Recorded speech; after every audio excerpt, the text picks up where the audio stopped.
Cela fait déjà un certain temps que les semaines noires s'enchaînent pour François Hollande. Sur le front économique, celle-ci est particulièrement salée. Tout a commencé mardi avec les prévisions économiques de la Commission européenne. Que nous a dit Bruxelles? Que si la France ne faisait rien en matière de réformes structurelles, nous serions complètement dans les choux à horizon 2017 sur le front des finances publiques. La semaine se termine aujourd'hui par la dégradation effectivement de Standard & Poor's. C'est une très mauvaise nouvelle, assez inattendue pour François Hollande. Alors qu'une agence de notation est censée d'habitude juger de la soutenabilité d'une dette, elle juge cette fois-ci la politique économique du gouvernement. C'est un symbole fort.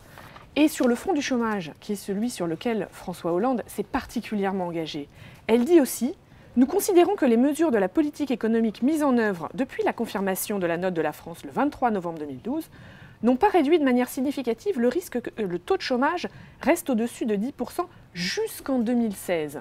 Et cette séquence n'est pas terminée. La Commission européenne revient la semaine prochaine avec son jugement sur la loi de finances 2014 de la France. Là encore, elle va nous dire des efforts ont été faits, mais il faut aller beaucoup plus loin.